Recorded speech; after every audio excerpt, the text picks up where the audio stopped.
Shut up and sit down.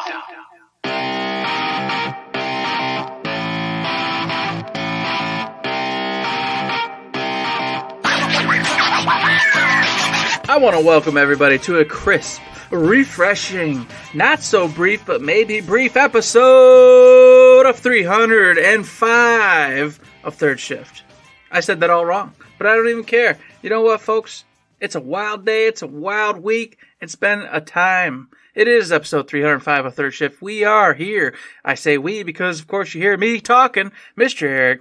And with me today, as always, is the inglorious bastard himself, the one, the only, the Mythmaker, Sunbreaker, Mr. Matt. He's here, ready to rock and roll, having a little episode, having a little fun. We're in two completely different worlds right now. I've been on vacation this whole time, oblivious to anything in the world, gone camping, my nose is purple from sun, everything's crazy.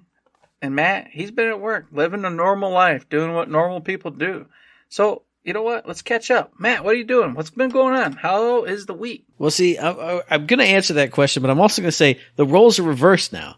The roles are also reversed, and we'll get into that more later in the episode. But this is what I know you have been looking at for a long time. Now I'm seeing that on your screen, and I'm the good one. Yeah. Look at the shiny light. Look at you, look shiny. At all the beauty. This is you normally, this dim lit. You're just like super dark, just disgusting. Like malicious. Oh, it's awesome. Caveman. Yeah.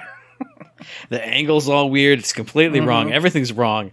But, you know, with a laugh in my heart and a laugh on my face and in my soul, it was a great week. I know it wasn't. That is 100% a lie because we were half dead from quarter end, and then it got worse after we recorded just because it was the tail end of quarter end and the dregs and the doom and the disgustingness.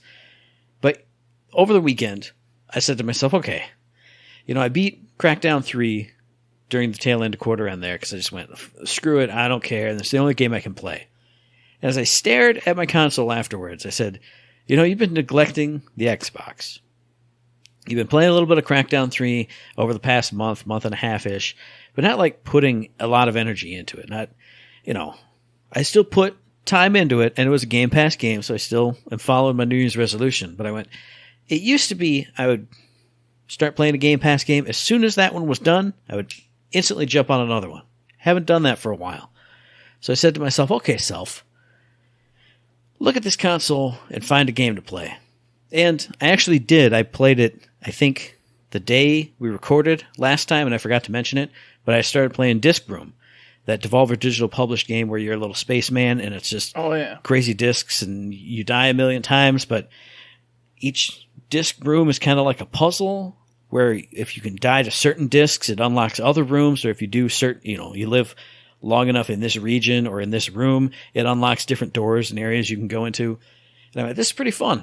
I'm going to sit here on Saturday when I have nothing else going on. I'm going to just play through this till the end. And I did, like 2 hours later. I mean, it was hard. It was difficult, but it's kind of like that Super Meat Boy difficulty where, died. Instantly start again. And I didn't unlock all the rooms. I didn't go through it on hard mode, but I beat the game. I started playing on hard mode a little bit, and I went, okay, I would never finish this, so I'm going to be smart. Did it. Got achievements for it. Great. Fun time. I'm not going to ruin it by banging my head against the wall. Delete that one. That one's done. Hey, what's another game that's fairly short that is on this console right now that I've been meaning to play for a long time that I haven't touched at all because I've been in weird moods for Xbox gaming? Trek to Yomi. Boop. Start that up. I beat it 3 or 4 hours later. And I will say, that game is gorgeous. And I feel like the black and white graphical style carries a lot of that weight. Because otherwise, it would just kind of be, not in a bad way, but like lesser tier graphics. You know, polygonal graphics, guys round around. So the style is awesome. The story, it's okay. It's a revenge story. We've seen this kind of stuff before. But now, longtime listeners of the show, and you, Eric, will know, I don't use this word often on Third Shift. So when I tell you that I hate the combat in Trek to Yomi, you know I am serious. Like, it is so weightless and just, there's no freedom to it. There's no like fun that I have with it. Hey, you unlock a combo. Okay. But it does like no damage and it doesn't stagger the enemy. So as soon as you're done with the combo, they go whap, whap, whap.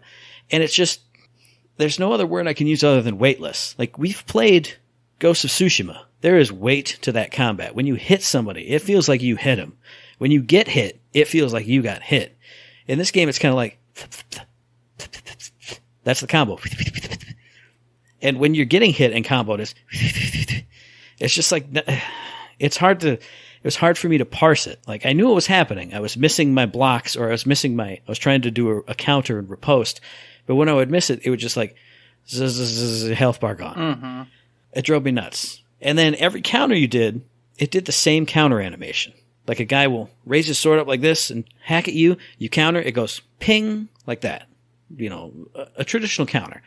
But if a guy rushes you with his sword down low and you counter it, all of a sudden his arms are up in the air and he go ping, the exact same animation. If he's coming at you from the side, ping. I was able to overlook that for the first hour or so. And then it just kept happening and happening. And I started fighting more and more annoying enemies. And then I just started, I got so mad because there were so many rooms of these stupid enemies and I hated the combat. And I went, I'm just going to cheese it. Because inside of the first, 30 minutes, you learn a stunning combo. It's X, X, Y. And it stuns him. Then you can do a finisher, which gives you health back. And I didn't want to do it because it seemed too cheap. I'm not just going to cheese through the game. I'm going to have fun. I'm going to use the other combos. Completely useless. Horrible. Hated them. All right. Well, every encounter, X, X, Y. Hit him with the finisher. X, X, Y. And you could just breeze through all these enemies. Whereas all these other combos, it's like a 5-hit combo. You had to do 10 of those to do what you needed to do with X, X, Y. Hit another button for the finisher. It drove me so nuts. Even as I was just cruising through and cheesing through, it made me more and more angry. So, a game that's worth taking a look at, maybe if the combat system resonates with you out there in podcast listener land, I could see why people would love it. But I just could not connect with it. Hated it. I enjoyed the first half of my time with it, and then I hated the rest. I didn't want to hear I didn't want to hear the story. I don't care about these dumb characters. Even the boss fights were I would just run in and just hack, they're dead. It didn't matter because I could just, I don't know. It just left a bad taste in my mouth. But a beautiful game, a game that had a lot of potential, but just, oof. So, Disc Room, I beat in 2 hours. Trek to Yomi, beat in 3 or 4. And so I went, okay, delete that one, because I'm never going back to it. What's another game on this console I need to play? Okay, I played a hard game. I played a really frustrating game. I want a game that's completely removed from any of that. And nothing at all like either of those two games. I told you, I think it was months ago, I downloaded Life is Strange True Colors, because it was free on Game Pass. Why not try it? Started up. The game is and is not exactly what I thought it would be. Is because, you're a younger 20-something person going around town having snarky but also cute interactions. But then there's also, really heavy stuff that's happening. And really touching moments. I expected to not like any of the characters, because I'm not a young person. I'm not cool. I'm an old man. But some of these scenes with these characters, the writing and the acting kind of go hand in hand. The characters are so lovable. I didn't like this character to start with, but then just throughout the scenes and the way they interact and the way they kind of bicker back and forth and kind of break each other's balls just like friends do. I'm like, man, that guy's actually cool. Oh, this DJ chick, she's actually awesome. I can't wait for every scene that she comes up in. Oh, there's a dumb kid. I don't like kids in games. It's got a kid voice actor. This isn't going to be fun. There's a whole RPG section of this game. I'm not going to go too much into details because it would be a spoiler. That is all about the kid. And without the kid, that wouldn't be in there. And it was such a pleasant surprise. Just a beautiful whole, JRPG section. There's combat sections where it, swings the camera around and now you're side on side doing RPG combat. I was like, I can't believe it. So much fun.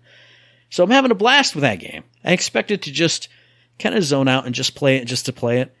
But I'm really loving the characters. Really enjoying the story and the kind of stuff that you have to do. And it kind of stands out because I said this a lot, but not a lot of games make me laugh. I think Sunset Overdrive is the last one that's made me chuckle quite a few times. This one makes me laugh too because the characters and the interactions are just so fun.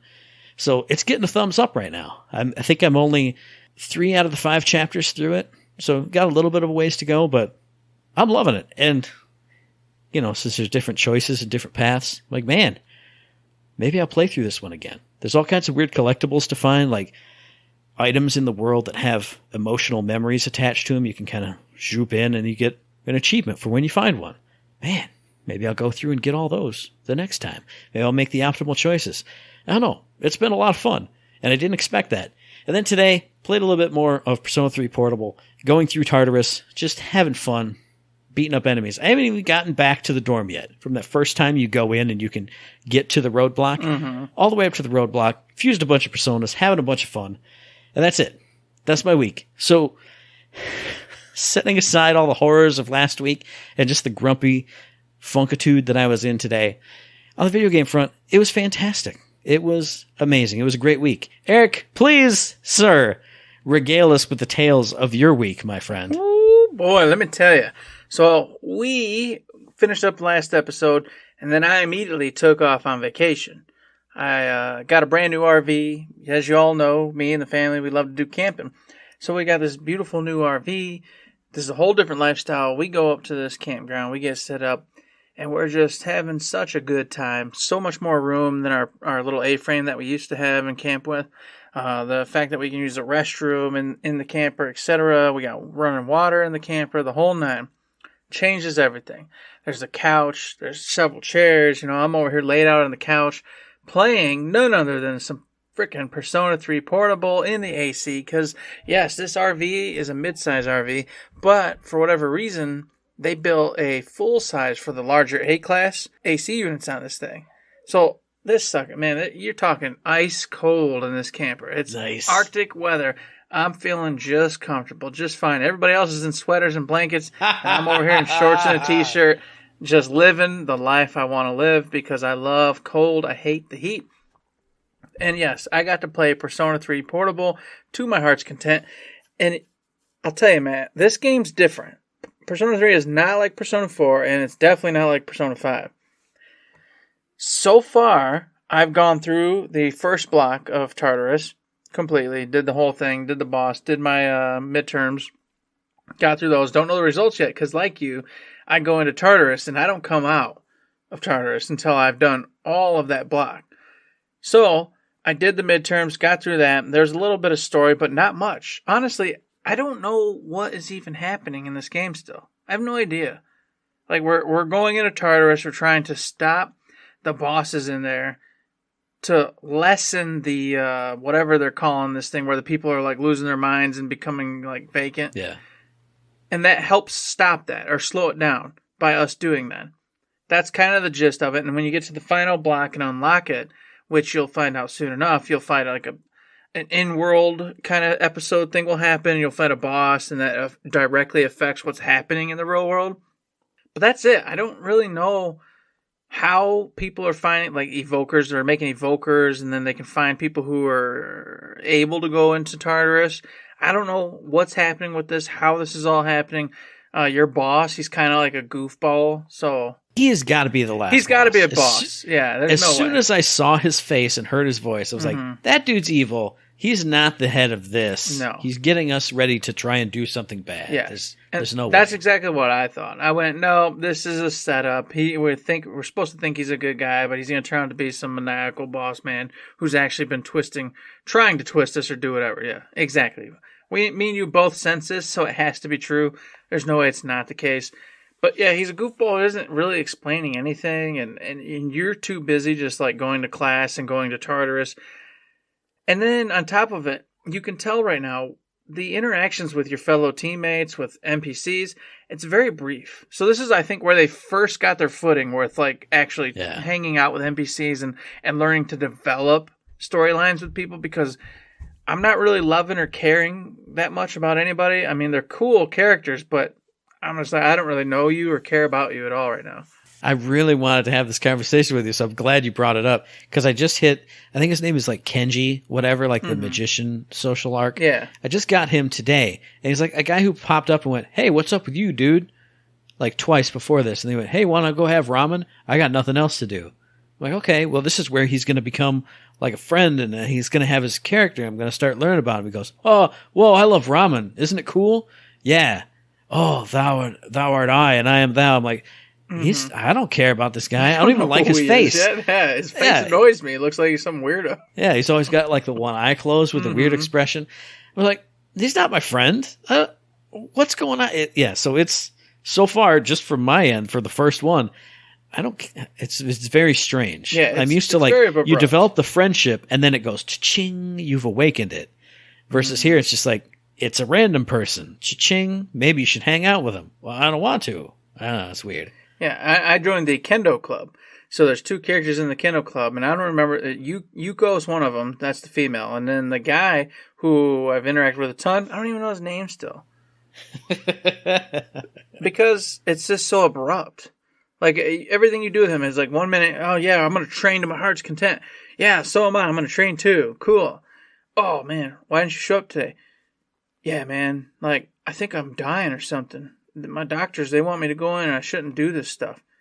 And your options are like to tell them to toughen up or you go, what's wrong? But if you say what's wrong, you get negative points. He wants you just to say toughen up. He wants you just to push him along. I'm like, that is not what a real person would ever do. If somebody should not be running and they're over here running and literally stroking out and falling down and going to the hospital, you're not supposed to encourage that. But in this game, it's like weirdly abrupt and just like, no, you tell them, yeah, I'll keep your secrets. I won't tell nobody that you're doing the exact opposite of what you shouldn't do because you're like dying. That's cool. Yeah, sure. And I wonder if part of this is just, it's a PSP port of a PlayStation 2 game. So I'm wondering if it's just like they didn't have the localization, like story stuff right away. Because I've noticed the few options that I do have to pick, it's so like blunt and just, like you said, just abrupt. Hey, what do you think we should do? I don't know. Leave me alone.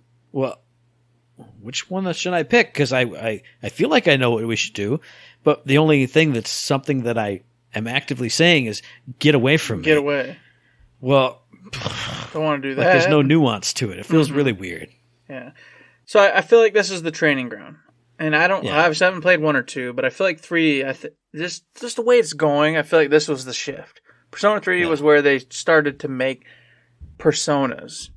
But this is like they're learning. Their training wheels are coming on and they're trying to get on board with what the hell they want to even do with this whole series. And it's awesome. The music's good. The style's there, like you said. Going to Tartarus is just fun. Going up and down the levels, leveling up, getting personas, taking them to the old little crazy Igor and infusing them up. All still great. So I'm having fun. And like I said, I played the hell out of it. But I'm still only 2 levels below the block level of 2. And it jumps. Like the difficulty goes crazy. Goes wild. And you'll see when you get there. But it just stampedes you. And like one fight, one wrong move, or one bad setup can just almost obliterate your whole party and team. So you have to be very careful, and you have to be ready and willing to use any item, anything that you have at your disposal to get out of it. Because I promise you, if you're thinking, well, I'll just conserve, I'll make it through, you will not make it through. There are some baddies up in that second block towards the top that just wreck you if you don't immediately hit their weak spots and do the all-out attacks and just rinse and repeat over and over again. Man, I think my save got corrupted, Eric. I'll have to wait on this for the next gen consoles release.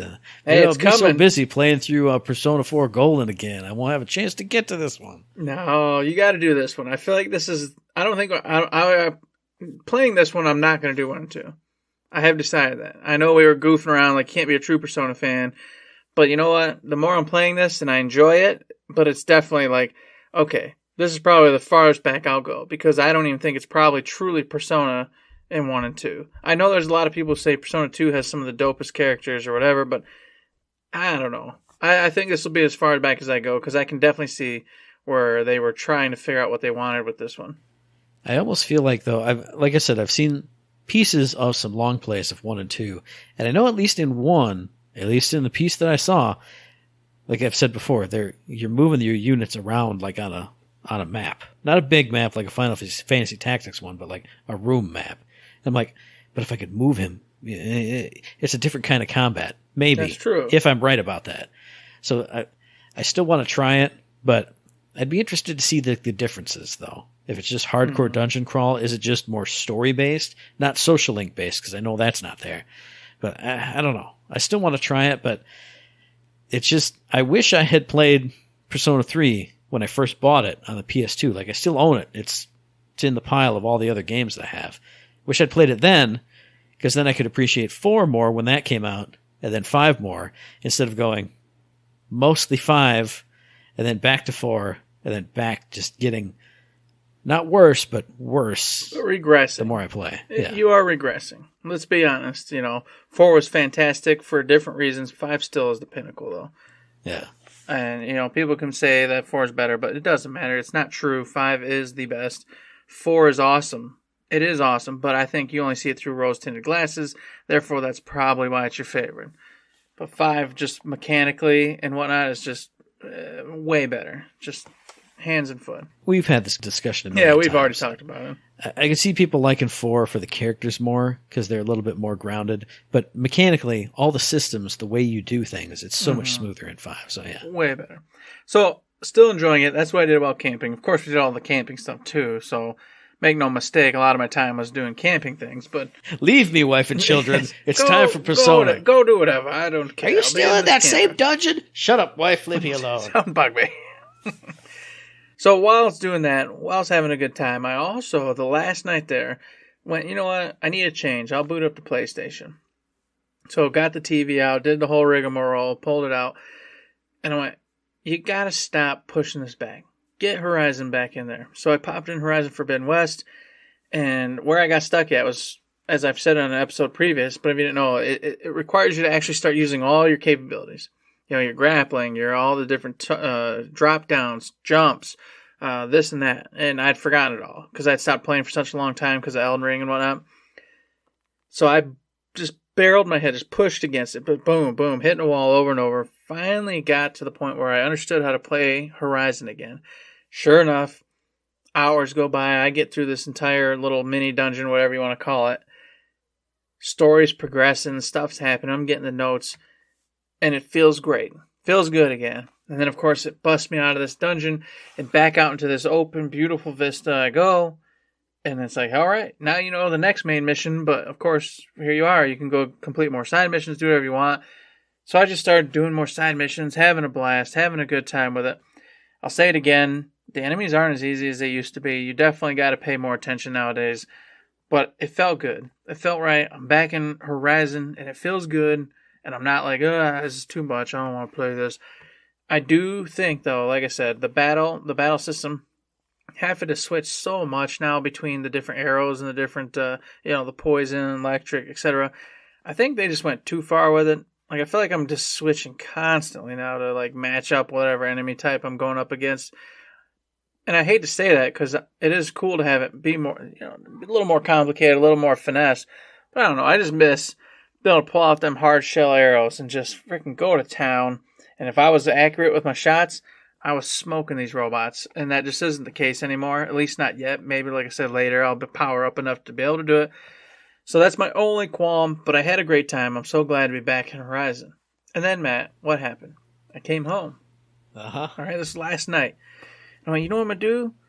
Gosh golly, I need to be motivated. I just got done camping, had a nice little vacation. I'm going to pull that PC out, and I'm going to take that CPU out and put this brand new CPU in, put it in the 4K HD Pro Elgato, get everything up and running.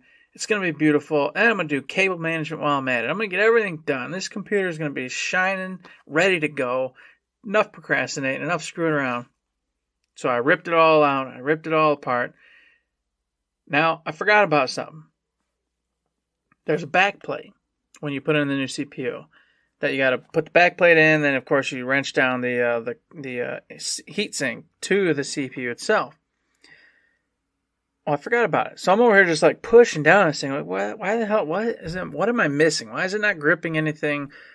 This looks like the same except a little bit bigger than the previous one I had it in. So I'm pushing. I hear a twing. And I don't know what that is. I don't see anything. I go, well, whatever, no big deal. So I went and researched it. Found out, hey, Eric, there's a backplate. Okay. So I unscrew the other side of the PC. Sure enough, there's the backplate sitting there. I go, okay. So I put backplate in and put the new CPU in. crank it in there, you know, boom, boom, boom, boom, boom, boom, put the Elgato in, do all things, push the button.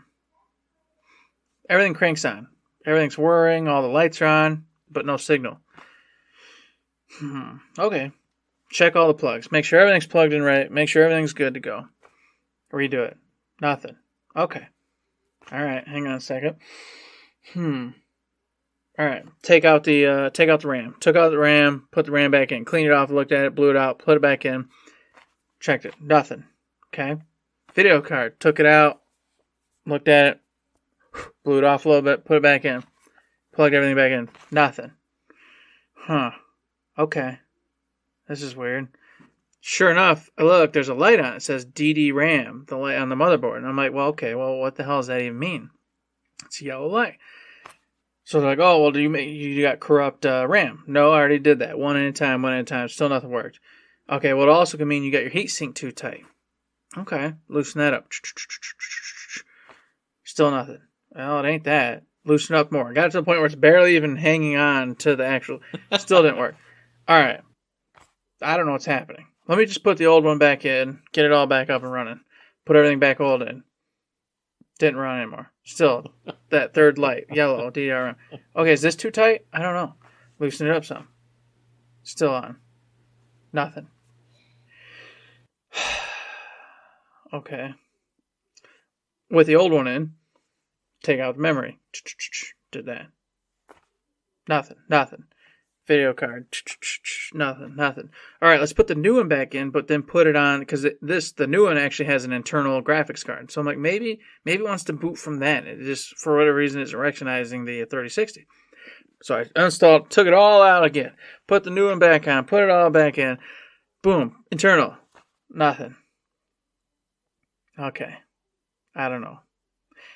Go on YouTube, looking more. Trying different things, man. Tried all the things I could think of, all the things YouTube said to think of. Nothing works. I don't know. Okay, go buy a new motherboard. Went to the store, got a new motherboard, came back home, got it all upstairs, all ready to go, all laid out. And I'm just too tired for this. Just too tired. I'm looking at it, and I know, because I've already done it. If you've listened to the show, you've heard me talk about the last time I rebuilt this whole computer. This is too much. I don't want to do this. I don't have time for this right now. I'm just too tired mentally. I don't have what it takes right now to make this work. So it's sitting up there right now, the whole computer, all busted into pieces and parts. Everything's laid on the table. And then to boot, now the thermal paste has been sitting, because it came with its own thermal paste already included, but since I've smeared it, gooped it, and I'm letting it sit, now I don't have any because I can't find my old one from the last time. So I got to go buy that. And the whole time, as I told you, Matt, but I'll tell you honest, I'm a Total Tech member at Best Buy. They'll do this all for me for free. I just didn't want to lose the PC for 2-3 days. But more and more, I'm like, Eric, just put this all in a grocery bag, drive over there, give it to him, and oh well. You just won't have a PC for 3-5 days, whatever it is. And then magically it's just going to work. I don't even have to worry about it. But the other part of me goes, no, Eric. Tomorrow morning, rip it all apart, put it all together, do the thing, and then it'll be up and running by lunch or 2 o'clock. That is what you need to do, because you do have the day off, so you can just do it. Mm-hmm. If you had to go to work, I would say absolutely grocery bag it.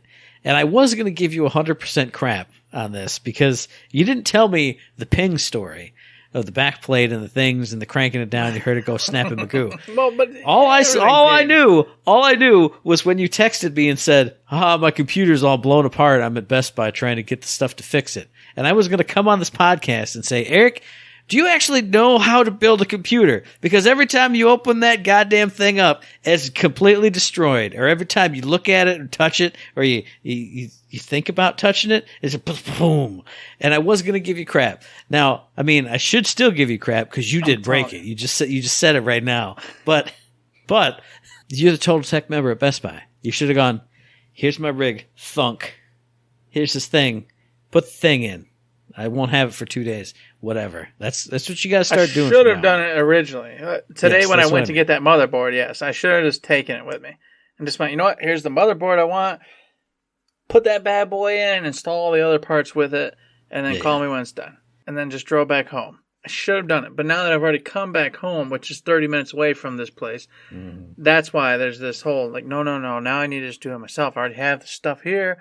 Just gotta undo everything, redo it all, and it's gonna work just fine. But the creeper in me, Matt, goes, what if it doesn't, Eric? What if that light comes on again? Then you did all this for nothing. Then you're still gonna have to take it in. I'm like, oh, you're right, creeper man. Don't be evil like that. It's gotta work though, right? It's gotta.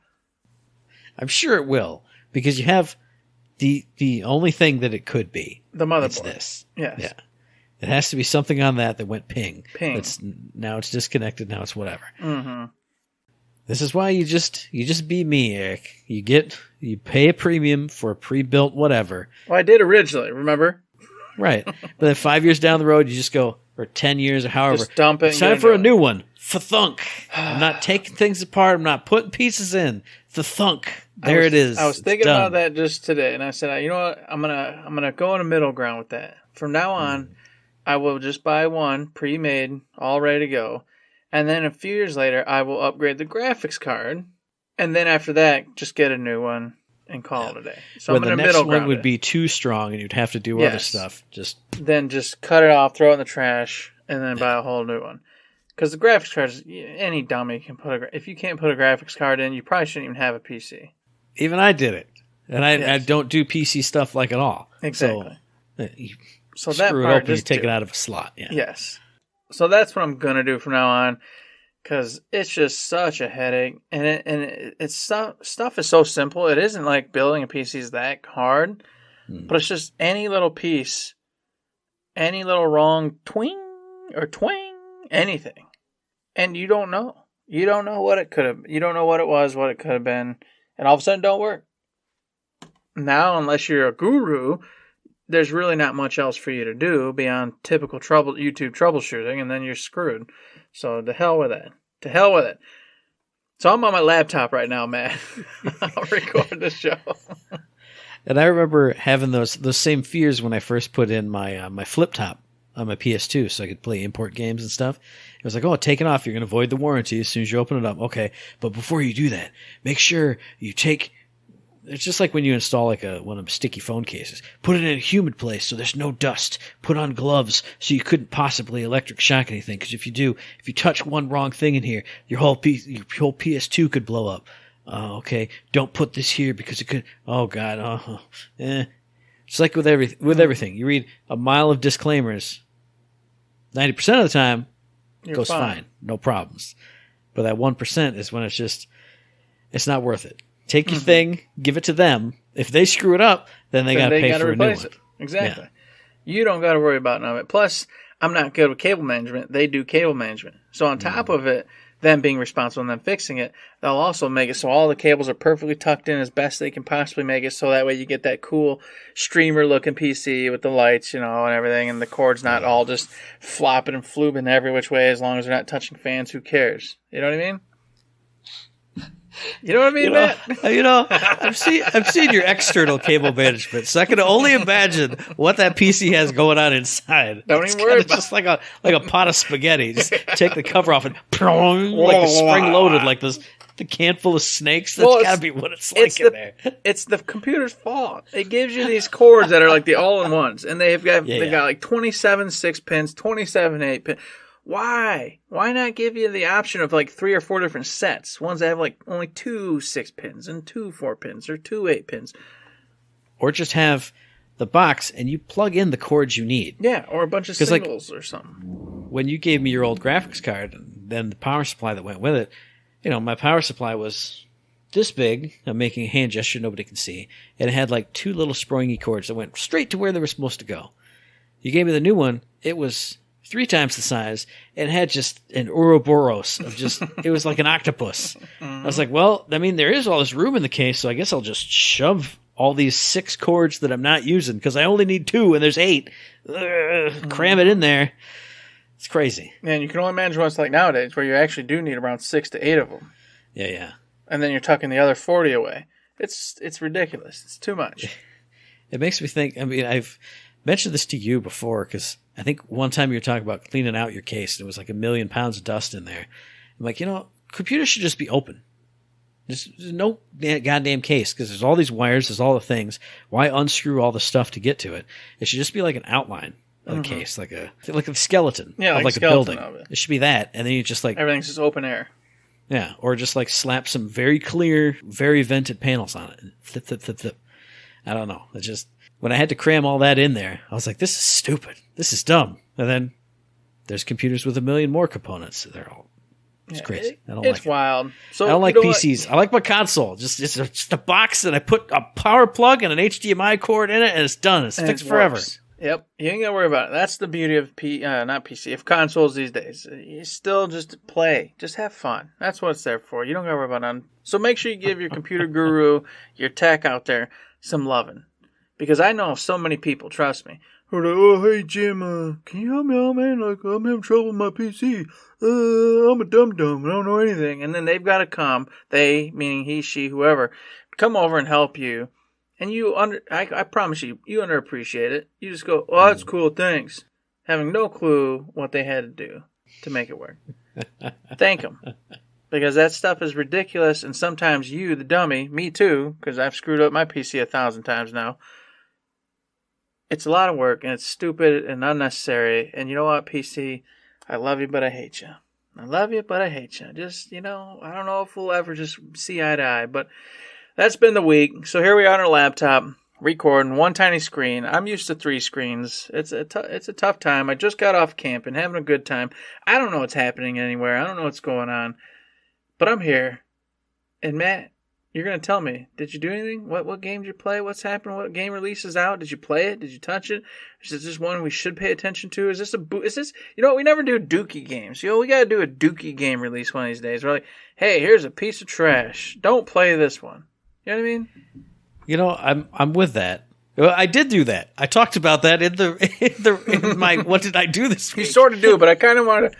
I felt bad for Trek to Yomi. I was like, dang, man, poor Matt. I felt bad for it, but then I felt bad for me for having to play it. But that's true. I'm not going to talk about a dookie game. I'm going to talk about, as usual, it's the Matt Special in the release section. It's a game that I want to play, so I can't talk too much about it because I can't research too much.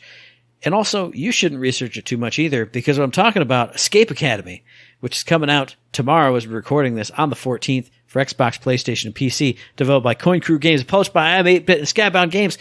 This is a game about you going to a school that teaches you how to escape from escape rooms. That's the whole premise of this game. It's an escape room game. That's it. If you know escape rooms, you go into a room, it's usually timed, and you have to figure out puzzles inside the room. Maybe you found a locked box. Okay, where's the key at? But you have to solve a puzzle to open the other box that has the key in it. But to solve that puzzle, you need to find the things around the room, put the clues together to unlock this other thing that unlocks this piece, that unlocks that piece, on and on forever. And that's what this game is all about. It's a first-person game. You basically start off as a character just in an escape room, just playing a kind of a crummy escape room about town. When you beat that one, this is obviously not a spoiler because it's just the storyline of the game.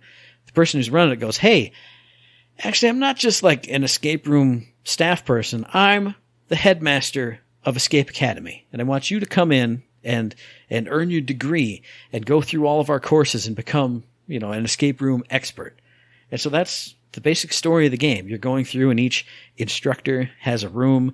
You have to find clues and unlock puzzles and unlock doors and, solve ciphers and all kinds of other stuff to progress to the next room. And some of them are really cool themed, like a team is trying to do something. And so you're trying to figure out what you should tell this other person who's going to tell the team what to do. And some of the other puzzles I've seen are like pretty simple ones, like your overall quest is to make a cup of tea for your teacher. But to do that, you have to gather these things around the room, unlock the puzzles. You found a tea leaf, but you put the tea leaf under the microscope. Now you are tracking the number of cells, which also has to do with the puzzle over here. So everything's tied together. If you love escape rooms, you need to get this game, which is why I'm going to have to get this game. So I can't know too much about it. The other cool things about it, obviously there's a timer for each room. If you run out of time, it does just continue, but the score sheet you get at the end, you get a lower score. There's also a hint system in the game. Again, affects your score if you keep asking for hints and doing all this other stuff. But the other thing that's very cool about this game It's not just a single-player game.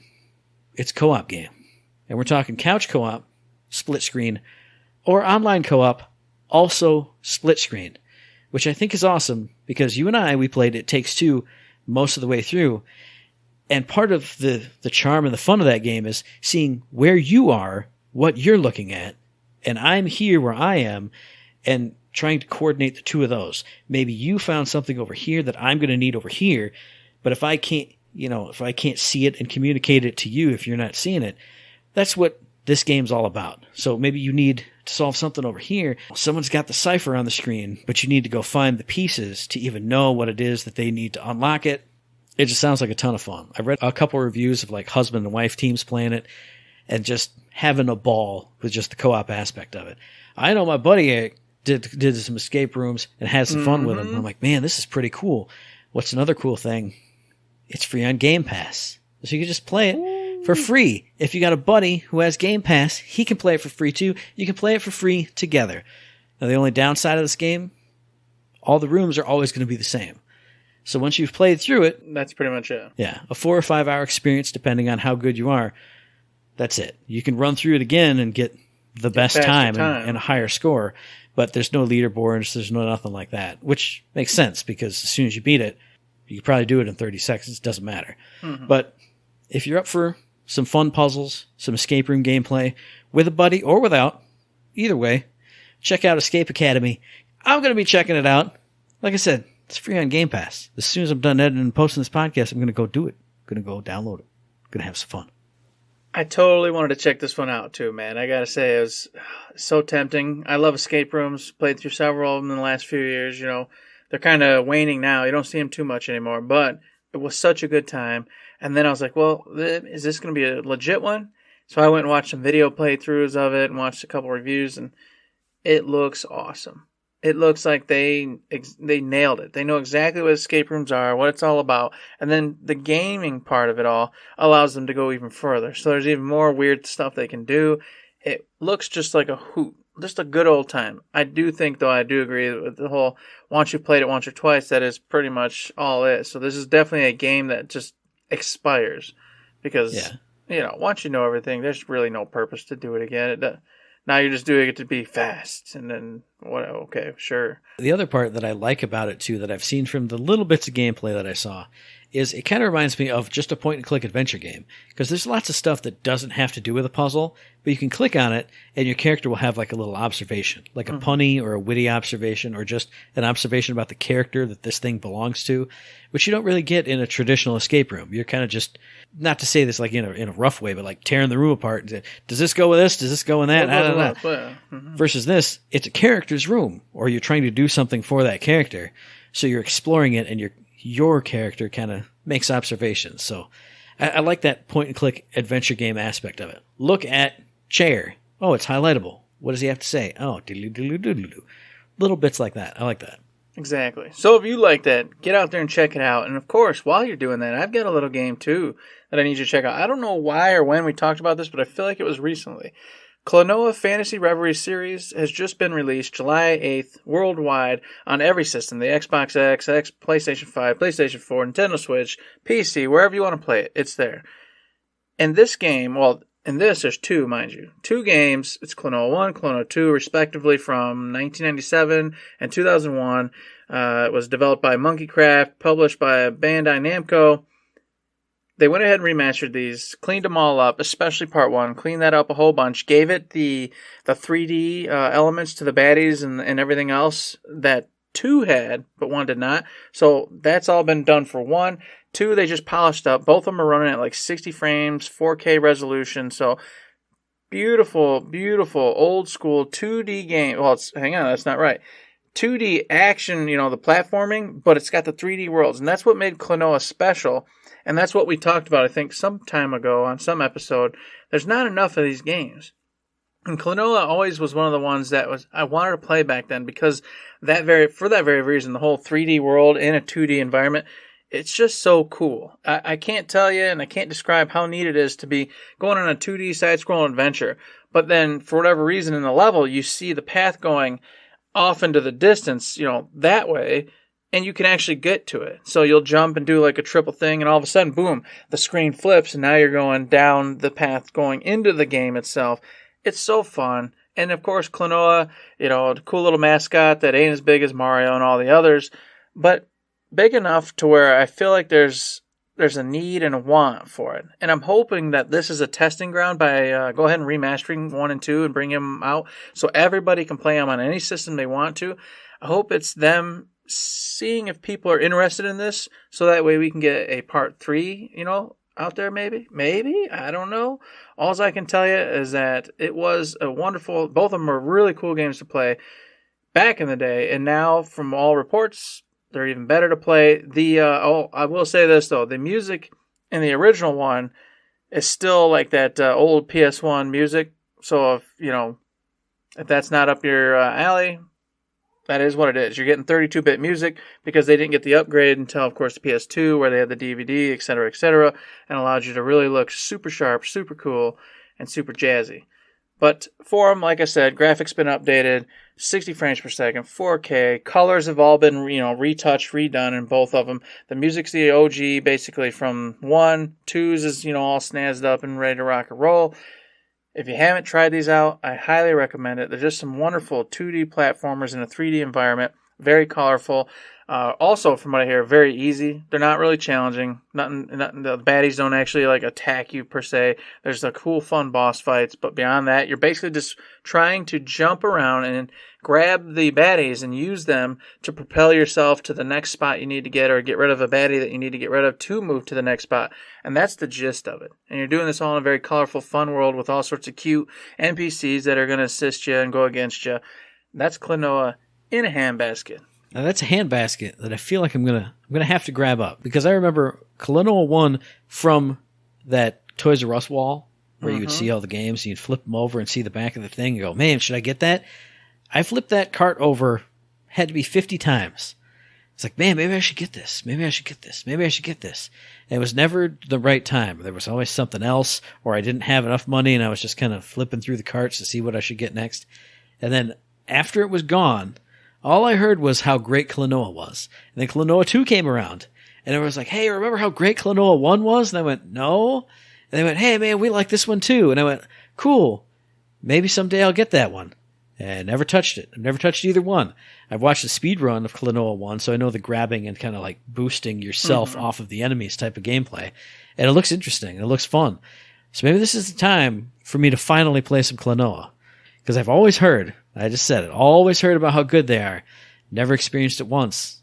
Now's the perfect time. If you're like me, jump on this remastered collection. Indeed, you should. And I'll tell you, Matt, it'll be like that Super Lucky's Tale playthrough you did. Just fun, vibrant, and everything. A good time. Will you come away wiser? I don't know. Probably not. But will you come away happier? For sure. That's the game. That's the feeling I get from Klonoa, is that you play this, you're for sure going to have some fun. It ain't going to increase your skill set very much. It ain't going to, bust your chops. It ain't going to be your game of the year. But I feel like this is just that good time you need on a weekend. That's a little rough, and you just want to sit down and have a good time. And I don't know why, but anytime somebody mentions Klonoa, I think of Mischief Makers on the N64. It wasn't a tough game. It wasn't a hard game. It wasn't a big challenge. But it was just fun. You grabbed enemies and you'd shake them and all the coins would come out and you'd chuck them. For some reason, those are like 1 and 1 in my brain. I love Mischief Makers, so for some reason I get that same vibe from Klonoa. So I'm going to have to get it. You should all get it too. And while you're getting that, prepare yourself. You need to play this easy game because today, everybody, something happened. Last week it was God of War, everybody. It was God of War. This week, Bayonetta 3 finally got its release date and a crazy trailer. So much fun to watch to go with it. This game is a weird one because, as Matt has pointed out a million times, I have false memories of this, but I have real memories. Bayonetta 1, I've played and beaten. That's a for sure thing. Bayonetta 2, I thought I'd played and beaten it. I swear to God, I thought I had. No, you didn't. And then Matt said, did you have a Wii U? And I went, no, I never had a Wii U. And he said, you've never played this game. You haven't. You're lying. And I went, you know what? You got to be right because I never had a Wii U. But I know that game because I've watched it played all the way through from beginning to end. And I just incorporated it into my whole logic system as having played 1 and 2. So what a wild adventure for me. I've never even played 2. I don't even know what Bayonetta 2 is, I guess. except for I've watched it being played through. I know the storyline, and of course I have played the original, and I love the original. And 3 is on the way, October 28th, Matt, and it looks just ridiculous. Just ridiculous. And you haven't even got to see this trailer yet. I'm so sad. I was just going to say, this is the perfect time when if I had that backup screen, then all the secondary screen over here, all the time you're talking about Klonoa and diddly-doo, I'd be like, yeah, Bayonetta. And then you'd be like, hey, Matt, what? I asked you a question. Oh, sorry, I was just watching Bayonetta and having a great time. But now this puts pressure on me. Now I'm under the gun. You are. You got to see it. Well, I have to see it, yes, and I have to have fun watching the trailer. But I own Bayonetta 1 and 2 on the Switch. And I stopped playing Bayonetta 1 at exactly the same spot that I stopped playing it on the 360.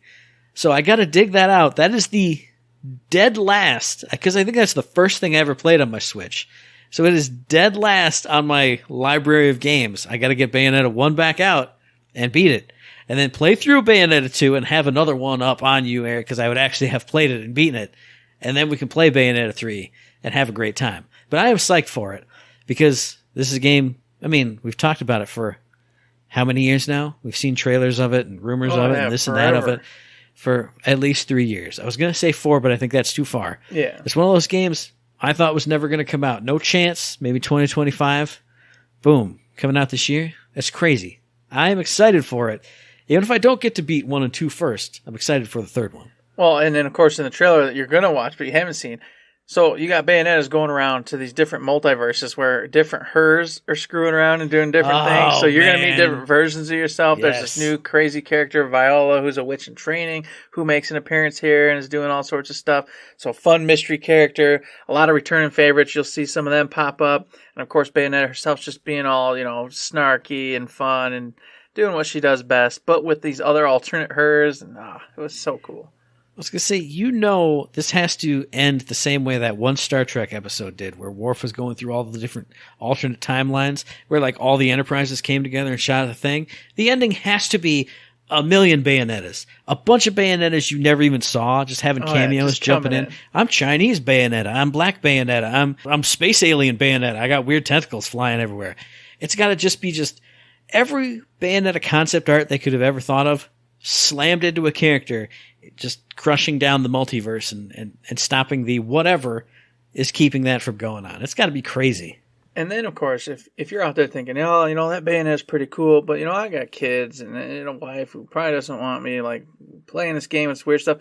They just unveiled, they said, nope, they're keeping Bayonetta, so you will still get all that really weird stuff going on, her losing all of her clothes, doing the usuals. Except for now, they have an angel mode that you can turn on where she doesn't lose her clothes and the other characters don't always lose their clothes. And so you can play this game on the big screen TV in your living room. Everybody's sitting next to you. And they said, maybe, we think so. And which was just a fun thing for them to say, But I do appreciate that they're like, hey, okay, we get it. Not everybody's going to want to have to explain how strange and weird this is and on the nose sometimes, but I appreciate it for what it is. So do so many others. But I like the option. It's cool that they put that in there. So there you go. Now there's no excuse. You can play this game regardless, and you should. There we go. You took it to a positive place, because I was going to say, what the heck? Hey, and I was going to go into the whole thing about Bayonetta. But you know what? There's no excuse for anybody not to play it anymore. If you're afraid of your kids seeing it, whatever. It's angel mode. Everything's fine. Everything's great. I mean, it was kind of brutal anyway. Like the first one, I remember. So maybe your kids shouldn't play it that way anyway. But regardless, a great game that everybody should play, including you out there in podcast listener land. All you listening to us right now, hey, are you excited for Bayonetta 3? Are you excited to hear Eric's continuing tales of computer woe or computer success? You better let us know. Send him well wishes or send him poor wishes. I don't know. Send them whatever via the email thirdshiftme@gmail.com, on the Twitter machine @thirdshiftme. Find us on Facebook under Third Shift. And I was going to say something else, but I forgot it. So hey, good luck, fucker. That's what I'll say to you, Eric. Here's my message. Who's out for me? You know what? I will figure it out. But while I'm figuring that out, you should go over there to that old Patreon, because you can figure that out way easier than I'm going to figure out how I'm going to fix this PC and get it up and running again. And then you can throw $3 in there, because you can say, wow, that poor Eric Gosh golly, he seems to have to rebuild that thing every couple of years because he's a doofus. Ah, man, I should throw him $3. Boop, just like that. Now, you guys are helping me rebuild this every 2 years because I'm a doofus with that hard-earned money you made to give to me and Matt. You see, I don't know, it works out pretty well, right? Right, Matt? Yes, it does. See, yes. Works out really well. So you should consider going over there and throwing us that cash to help us keep these PCs running, to help us keep the lights on, to help us be able to pay Podbean. You guys all know the rigmarole that we spew every year. It's all very much appreciated. Anything and everything. I don't even care. It doesn't matter. Everything and everything is appreciated. But you know what? Sometimes you just can't. You can't throw the bucks our way, and I understand that.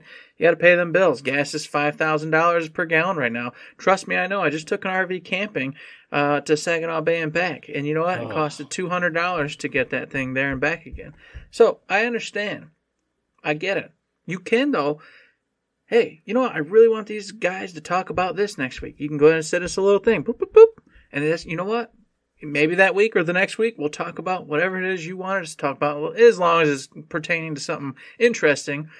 So don't think it just because you say it, we're going to do it. No, just put something boring out there. I will talk about the lives of fire ants or something. I will research that. It'll be a great time. For 3 days. And come on. Yeah, we'll do that. So you can do that. You can also go 5-star ratings. You all know the deal. I'm serious. It helps us out. It gets us way up there in the metrics. You know what? When we're streaming, get on over there. Put us on. Put us on the old laptops. Give us the follow. All that. All the metrics. Those things are real. I understand. Maybe you don't understand, but it's real. Those are all metrics. They help us go up and up and up. And then all of a sudden we can take over the world. And when we do that, wow. You know what? I'll remember all of you who were with us in the beginning. And I won't sacrifice you to the gods that be. I'll let you live in the new world order, but that's on you, and I can't stress it or push it even more than that. So we'll leave it there. And something else that you should do and can do in the new world order or without it is listen to the very next episode, which will be dropping probably on the 20th, because I know you have days off and I have days off, and stuff's probably going to have to be recorded on a Wednesday again. Yeah. But you can find that on iTunes, on Stitcher, on Podbean, on Spotify, and on YouTube. And as I always say, hey, if you like what we're doing, you'd like to help us out, please give us a like, a rating, review, a comment, a subscription, and get a good thing on any one of those good services, because it does help us out, and we really do appreciate it. Indeed we do. Just like I already mentioned, those 5-star reviews, you gotta consider it. Please, just consider it. Yeah. And with that, there's nothing else to say or sing, but don't forget to say, yeah.